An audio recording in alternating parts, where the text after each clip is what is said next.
Hey guys, it's me again, your friendly neighborhood Obsidian Pixie, and today we are looking at my October TBR list.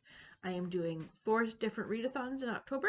Lotteryathon, a variation of Spooktober, um, Frightfall from Seasons of Reading, and Pageathon. Now, Lotteryathon and Spooktober are both prompt-based readathons, and Frightfall and Pageathon are both just read as much as you can. So let's go through the prompts for Lotteryathon. Now to start with, Lotteryathon is kind of an interesting premise. You started with 21 prompts. You put all of these prompts into a draw, and you said, okay, in October, I know I can read this many books.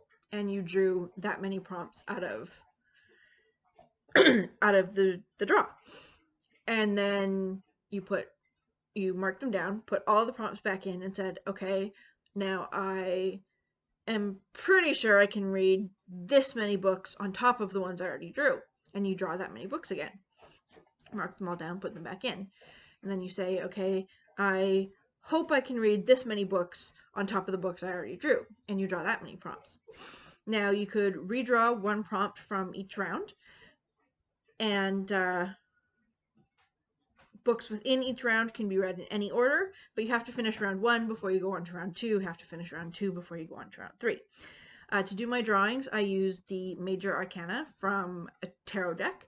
There is 22 cards in the Major Arcana. I thought it was fitting for 21 prompts. And the extra card, the 0 numbered card, I figured I'd use as a wild card if I drew it, and I'd pick whichever prompt I wanted, but I didn't actually draw the wild card, so it didn't matter.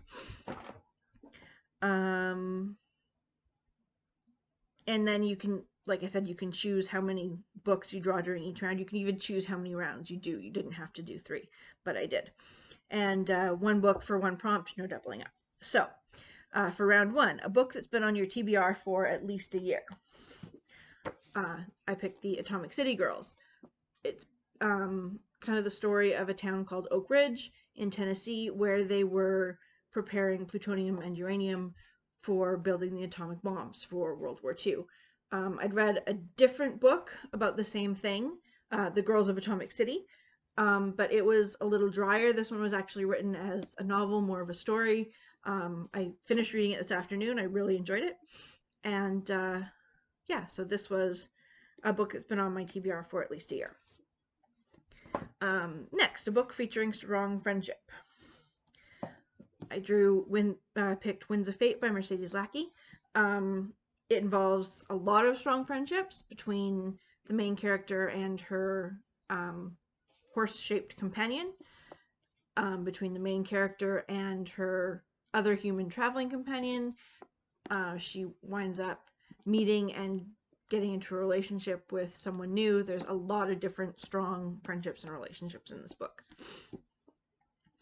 Next, a book by an author born or living in your home country. I picked The Accidental Vampire by Lindsay Sands. She is from, if I remember correctly, Ontario, which is in my home country of Canada.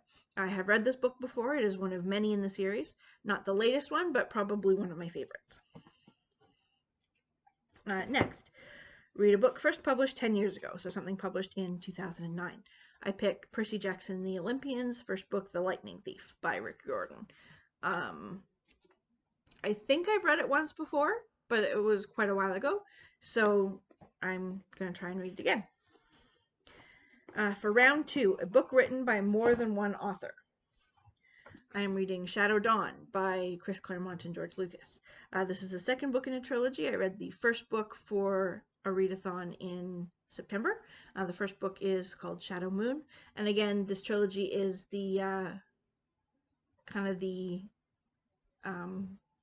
sequel to the movie Willow. So I read the first book, now I'm on to reading the second one. A book set on a different continent, and for this,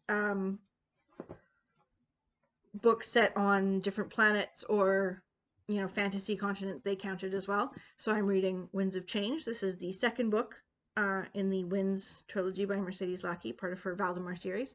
So again, it is set in in and around the country of Valdemar.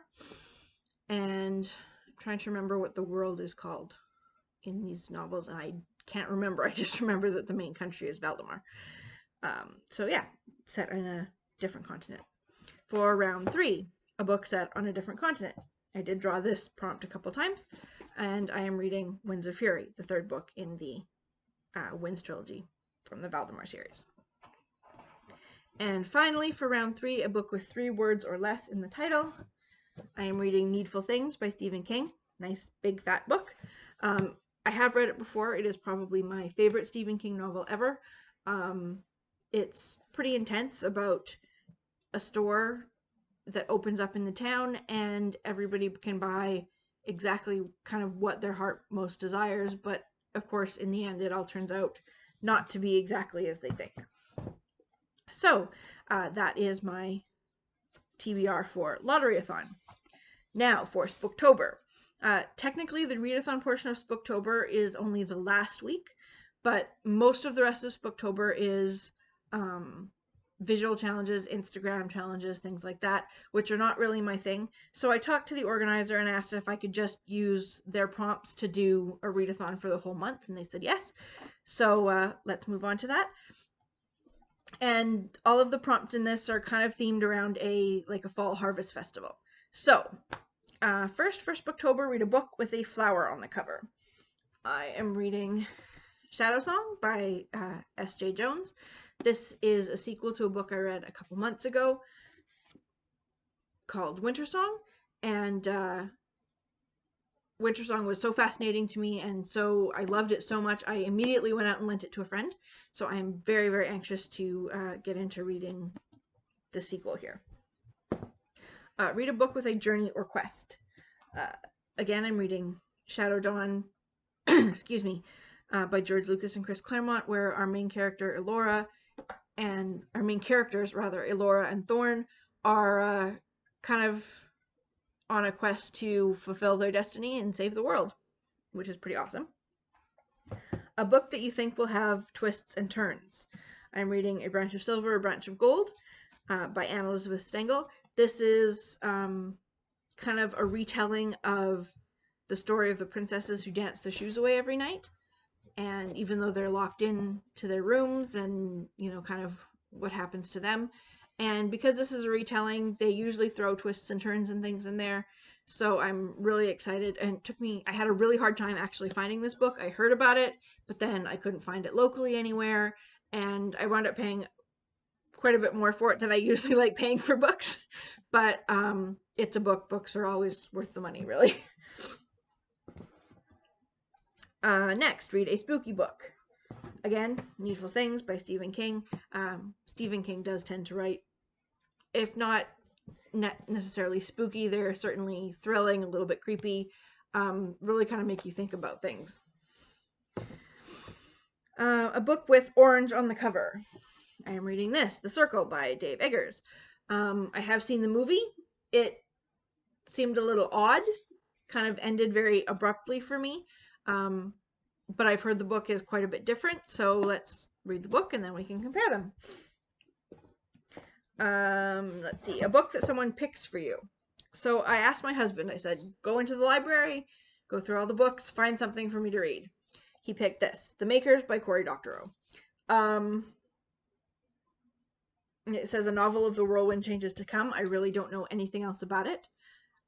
Cory Doctorow, if I remember correctly, writes science fiction. I know he's one that my husband really enjoys. I have never read anything by him. So I guess we'll just have to wait and see how this book goes. A book you've been scared to read. I am reading It by Stephen King, another great big fat book. I've been scared to read this book not only because of its subject matter, although I do hear it is pretty scary, but because it is huge. It's very intimidating. It is over 1,000 pages, if I remember correctly. Let me just take a look here. Yes, 1,153 pages. So, great big book. I have not seen the movies either, either the one from the 80s or the new ones that they've been doing, but nor have I read the book, but we'll kind of see how it goes. A book from a unique perspective.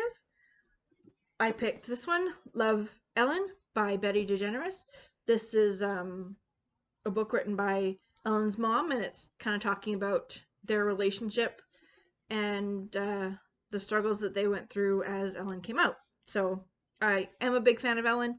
I'm really excited to read this book. A book with an animal in it. Going with Winds of Fate by Mercedes Lackey. Like I said before, one of the main characters is horse-shaped, but she's not so much a horse as kind of a guiding spirit known as a companion. And there's several companions in the books, as well as they meet another peoples called the Teledras, and the Teledras have specially bred bond birds, who are highly intelligent, magically enhanced raptorial birds, hawks, owls, things like that. A book that features transformations. I went with The Accidental Vampire by Lindsay Sands. The vampires in this book are science-based, originally from Atlantis, who was, of course, as the theory goes, technologically advanced. And the Atlanteans created bioengineered nanites, or nanos, that they would inject into people's bloodstreams to help cure disease and things. However, the problem was the nanos were programmed to keep people at their peak fitness. They were originally supposed to break down and be flushed from the body, but because people's bodies are always under siege, so to speak, from things like aging, weather, whatever, the nanos never break down. So there is a couple people who get changed in this book, so I figured it classified for featuring transformations. Next, a book that features water. Percy Jackson and the Olympians, The Lightning Thief. Percy is the son of Poseidon and therefore has powers over water. So while the book doesn't exactly take place at sea or anything like that, he has power over water, therefore I figured it counted as water being a feature. Also, there's a couple extra prompts that I haven't assigned specific books for. Devour a book in 24 hours. I'm sure that I will be able to get through at least a couple of these in 24 hours. Like I said, I have already finished reading a book because I have finished reading The Atomic City Girls. I started it yesterday afternoon and I finished it already. So technically, I suppose that is 24 hours, although I will probably not mark this off until I start and finish a book all in one day without a sleeping part in the middle. Read a book while enjoying a fall treat. It's fall. I love to read. I will probably read a book while maybe having some, excuse me, hot apple cider, or we've got Thanksgiving coming up in a couple weeks, and I'm going to be making this absolutely incredible layered pumpkin dessert. If you want the recipe, comment below. I will be happy to share it with you. And read a book while being warm and cozy. I do have a cute little gas fireplace just over here in my library, so I will probably spend some time a couple evenings sitting in front of my fireplace with a blanket and a book and a cup of hot cocoa, or maybe my apple cider, and enjoying my book. So those, I'm sure, will all be marked off by the end of the year, or end of the month as well. Now for Frightfall, it's basically just read as much as you can, as long as you read at least one spooky book. I do have the 2 Stephen King books in here, so I think I've got that covered. And for Pageathon, it's basically just read. Every page counts. I'm just keeping track of what I'm reading every day and keeping track of my daily totals, and hopefully I will get lots and lots of points for my team, which is Team Winter. All the teams are based on seasons, depending on when your birth date is. So I was born at the beginning of March. I'm Team Winter. Anyway, that's my October TBR. I hope you enjoyed it. Like I said, questions, comments, requests for recipes, feel free to leave them below. Like, share, subscribe, and we'll talk to you later. Happy reading!